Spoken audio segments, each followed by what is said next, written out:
पहला प्रश्न है, आरटीई 2009 की किस धारा के अंतर्गत यह प्रावधान है कि किसी भी बच्चे को किसी कक्षा में रोका नहीं जाएगा तथा न ही विद्यालय से बाहर किया जाएगा। मतलब आरटीई 2009 की किस धारा के अंतर्गत ये प्रावधान किया गया है कि भाई किसी भी बच्चे को किसी कक्षा में रोका नहीं जाएगा। रोकने का मतलब यहाँ पे फेल होगा, है ना, फेल नहीं किया जाएगा और न ही उसे विद्यालय से बाहर किया जाएगा।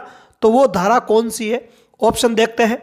ऑप्शन ए है धारा 6, ऑप्शन बी धारा 12, ऑप्शन सी धारा 16, ऑप्शन डी धारा 17 और ऑप्शन ई में अनुत्तरित प्रश्न।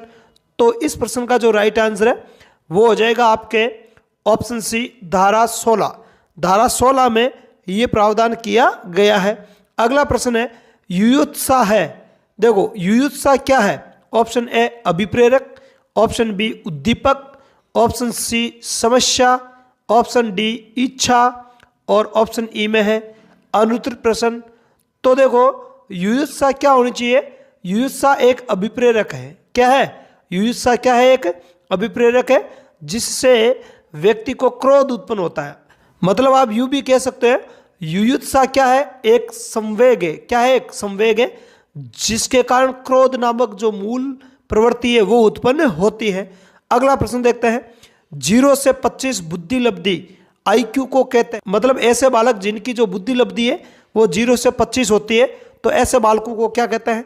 ऑप्शन ए है मूर्ख बालक, ऑप्शन बी में है जड़ बालक, ऑप्शन सी है पिछड़ा बालक, ऑप्शन डी में है मंद बुद्धि बालक और ऑप्शन ई में अनुत्तरित प्रश्न। तो देखो 0 से 25 जिनकी आईक्यू होती है तो उनको अपन क्या बोलते हैं? जड़ बालक। क्या बोलते हैं उनको? जड़ बालक। क्रम क्या चलता है? जड़, मूढ़, मूर्ख, है ना, फिर मंद बुद्धि, इस प्रकार से ये क्रम चलता है। अगला प्रश्न है, चौथा प्रश्न है, सीखने का आदर्श काल माना गया है। मतलब सीखने का आदर्श काल किसे माना गया है? ऑप्शन ए है शैशवावस्था, ऑप्शन बी है बाल्यावस्था, ऑप्शन सी है किशोरावस्था, ऑप्शन डी है प्रौढ़ावस्था और ऑप्शन ई में अनुत्तरित प्रश्न। तो देखो सीखने का जो आदर्श काल है वो माना गया शैशवावस्था को। किसको? शैशवावस्था को। और वैलेंटाइन ने शैशवावस्था को सीखने का आदर्श काल कहा है। किसने? वैलेंटाइन ने सीखने का आदर्श काल किसको कहा है? शैशवावस्था को। किसको? शैशवावस्था को। अगला और पांचवा प्रश्न देखते हैं, बालक की भाषा विकास के क्रम में अंतिम क्रम या सोपान है। मतलब भाषा विकास का जो क्रम चलता है ना, तो उसमें अंतिम क्रम कौन सा होता है या भाषा विकास के चरणों में अंतिम चरण कौन सा होगा? ऑप्शन देखते हैं। ऑप्शन ए है ध्वनि पहचानना, ऑप्शन बी ध्वनि उच्चारण, ऑप्शन सी शब्द उच्चारण, ऑप्शन डी भाषा विकास की पूर्वावस्था और ऑप्शन ई में अनुत्तरित प्रश्न। तो देखो बालक सबसे पहले ध्वनि को पहचानना स्टार्ट करता है ना। सबसे पहले बालक है ना, वो माँ की जो ध्वनि है उनको पहचानने लग जाता है ना, माँ को पहचान लेता है कहने का मतलब। और फिर ध्वनि का उच्चारण करना सीखता है, फिर शब्दों का उच्चारण सीखना करता है ना, फिर भाषा विकास की पूर्वावस्था है वो आती है। तो इसलिए ये अंतिम चरण होगा। तो इसका राइट आंसर है वो हो जाएगा आपके ऑप्शन डी, भाषा विकास की पूर्वावस्था। अगला प्रश्न है, गेस्टोल्ट का अर्थ है। मतलब गेस्टोल्ट का अर्थ क्या है? ऑप्शन ए पूर्णाकार, ऑप्शन बी में है संज्ञान, ऑप्शन सी में है अंतर्दृष्टि, ऑप्शन डी में है अनुबंधन और ऑप्शन ई में अनुत्तरित प्रश्न। तो देखो गेस्टोल्टवादी वैज्ञानिकों के बारे में आप जानते ही हो, है ना। वर्दीमर है, कोहलर है, कॉफका है, कुर्ट लेविन है, जिनको गेस्टोल्टवादी मनोवैज्ञानिक कहा जाता है। ये जो गेस्टोल्टवाद जो शब्द है इसका अर्थ क्या है?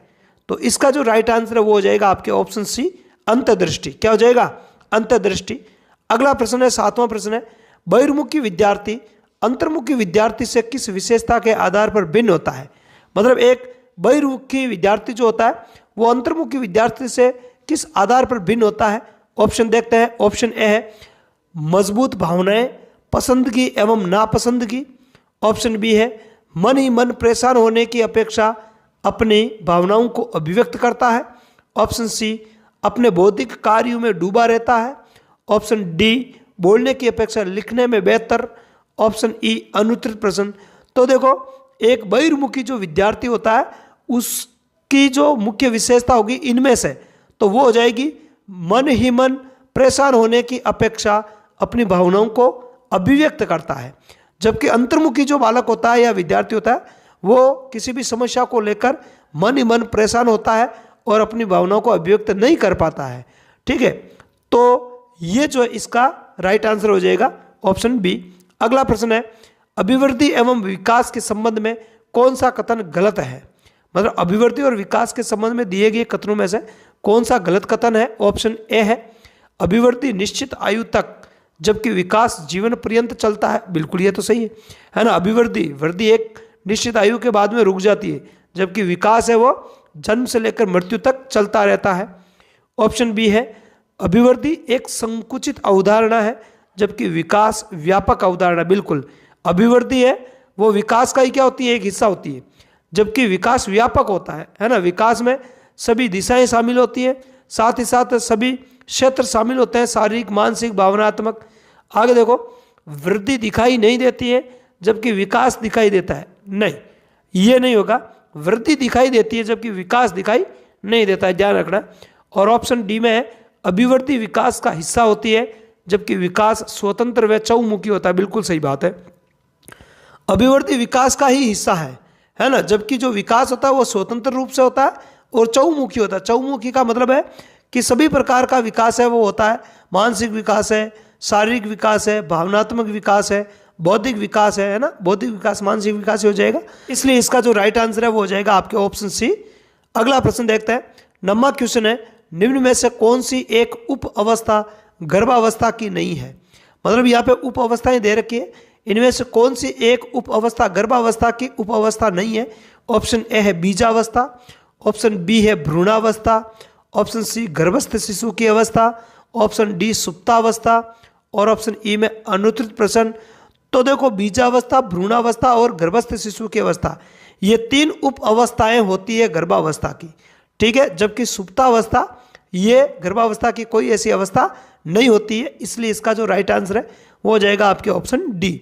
अगला और आज का अंतिम प्रश्न है, सर्वप्रथम भारत में बाल विकास के अध्ययन की शुरुआत कोलकाता विश्वविद्यालय से हुई है, तो कब से हुई है? ऑप्शन ए है 1920 से, ऑप्शन बी 1930 से, ऑप्शन सी 1935 से और ऑप्शन डी में है 1938 से और ऑप्शन ई में अनुत्तरित प्रश्न।